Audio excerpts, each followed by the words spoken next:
Pag-usapan naman natin kung ano yung mga pwede dito sa South Korea. Doon sa mga nag-apply dito, doon sa mga gustong magtrabaho dito sa South Korea, ay ito yung mga pwede. Unahin natin yung may tato. Marami nagtatanong kung pwede daw ba yung may tato dito sa South Korea, kung papasa ba sa medical o ano. Ang masasabi ko ay pwede ang may tato dito sa South Korea. Kahit sa braso, kahit sa katawan, sa hita, wag lang daw sa mukha yung tato. Bawal daw yung tato sa mukha. Saka yung may nagsabi din na bawal yung dragon na tato. Halimbawa, sa braso. Ewan ko lang ha, di ako sure dito. Meron kasing nagsasabi dito na bawal daw yun. Ang bawal daw ay yung dragon na tato. Ewan. Basta ang pinakabawal talaga ay yung sa mukha yung tato. Dito. Bawal yun. Pero kung ang tattoo mo lang naman ay sa mga braso, hita, sa katawan, kahit ba gaano kalaki ang tattoo mo sa katawan ay pwede yan dito sa South Korea. Sunod ay sirang ngipin. Kasi marami ring nagtatanong na may sira ang ngipin kung pwede daw ba dito sa South Korea. Ang sagot ay pwede. Kahit ako ay marami akong sirang ngipin. Pero nandito na ako sa South Korea. Tapos sunod ay yung lung scar. Maraming nagkakaroon ng findings dito sa Pilipinas, lalo na sa medical, sa x-ray. Kaya kung mag-apply kayo dito sa South Korea, siguraduhin nyo kapag may findings kayo ng scar sa baga, pwede yan. Pero kailangan ay hindi na active yung scar nyo sa baga. Ano ba yung pinagmumula ng scar sa baga? Katulad siguro ng HEPA or TB, tuberculosis. Pag nagkaroon kayo ng sakit ng ganyan, hindi ako sure dito kasi hindi naman ako doktor. Ang alam ko kasi yan yung pinagmumulan ng scar sa baga. Pag halimbawa nagkaroon ka ng TB, maapektuhan yung baga mo, nagkakaroon ng scar, pag gumaling, nandun na yung scar at hindi na yan matatanggal yung scar sa baga. Pwede, basta hindi active yung scar at wala kang nakakahawang sakit. Tapos yung may almoranas. Kasi maraming kababayan natin sa Pilipinas, kahit naman dito sa South Korea, ay meron talagang may mga almoranas. Ang ano lang dito dapat ay pupunta kayo sa clinic na hindi nagpapahubad. Kasi may mga clinic sa Pilipinas, pag nagpa-medical kayo, papahubarin talaga kayo. Katulad dun sa pinagpa-medicalan ko dati, nung first entry ko dito sa South Korea, nung pumasa ako sa medical, talagang hubad talaga. 4 kami sa isang kwarto, sabay-sabay kaming pinahubad, pinatuwad pa kami. Ang ano siguro ng doktor ay para makita yung almoranas sa puwet. Yun. Kaya doon sa mga may almoranas, pwede naman yan dito sa South Korea. Basta doon sa may mga almoranas, humanap kayo ng clinic sa Pilipinas na hindi nagpapahubad sa medical.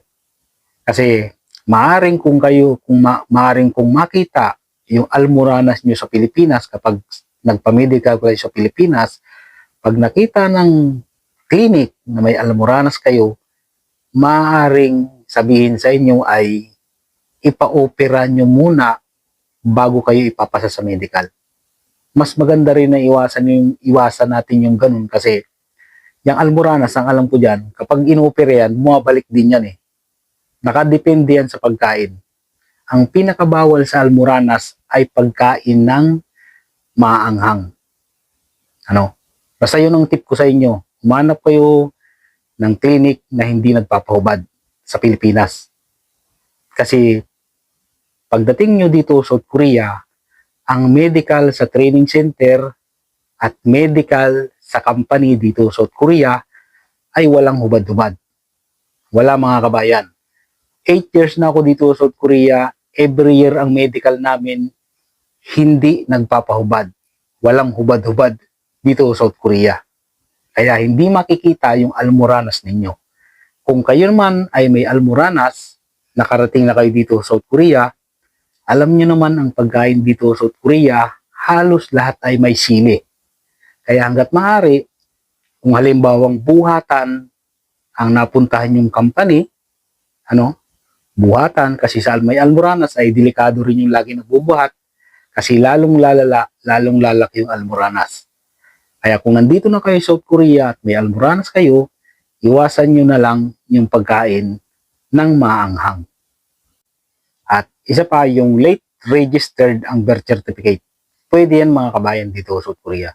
Maraming bansa na tumatanggi sa late registered ang birth certificate, pero dito sa South Korea, pwede yan mga kabayan. Basta makakuha kayo ng passport, may passport kayo, ay pwede kayong mag-apply dito sa South Korea. Katunayan na sa akin, nakagraduate ako ng elementary, nakagraduate ako ng high school, nakapagtrabaho na ako sa mga company, marami na ako napagtrabaho na ng company, tapos nung gusto ko nang mag-apply sa ibang bansa kasi kailangan talaga ng passport, alam niyo naman, kapag kukuha kayo ng passport, ang number 1 na requirements ay birth certificate.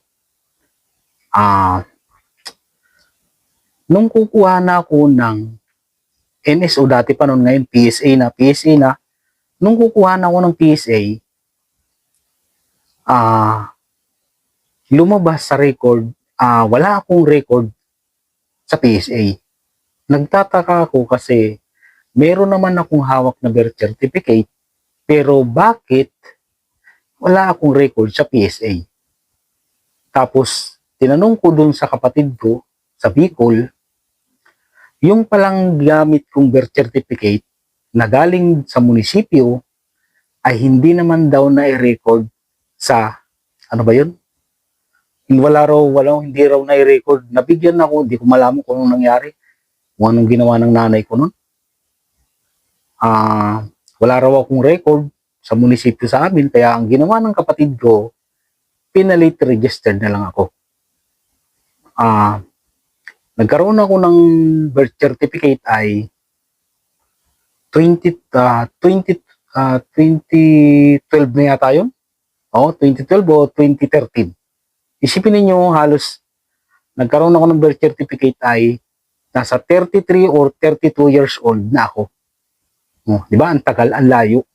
Kaya, doon sa mga nag-aalangan na mag-apply dito, yung mga late registered ng birth certificate, ay pwede yan dito mga kabayan sa South Korea. Ang sunod ay yung may high blood. Pwede rin yan dito mga kabayan sa South Korea. Katunayan ako may high blood at nagme-maintenance ako ng gamot araw-araw. Umiinom ako ng gamot. Sa Pilipinas ay meron din kasing mga clinic sa atin na medical clinic na meron din kasi yung mahigpit pagdating sa blood pressure at hindi kayo basta-basta ipapasa sa medical kapag mataas ang blood pressure ninyo. May mga clinic din naman na hindi mahigpit pagdating sa blood pressure. Pero hindi yan bawal dito sa South Korea. Makakapunta kayo dito sa South Korea. Siguro doon sa mga mahihigpit lang sa sa blood pressure, yung ibang clinic, maaaring papuntahin kayo sa ibang ospital na para malaman kung ano yung sanhi bakit kayo na high blood. Pero mas maganda talaga, pumunta na lang kayo dun sa clinic sa Pilipinas, sa medical clinic sa Pilipinas na hindi mahigpit pagdating sa blood pressure.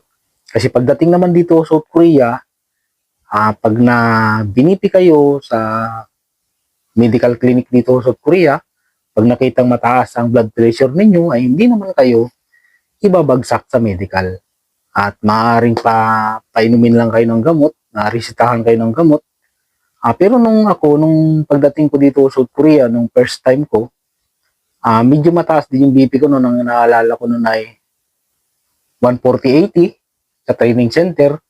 Nung 2017, wala naman sinabi sa akin na uminom ako ng gamot, ganyan, wala. Pasado naman ako sa medical. Tapos nung pagdating dito sa company, kasi napansin ko rin kasi na masyadong mataas na rin kasi yung BP ko noon nung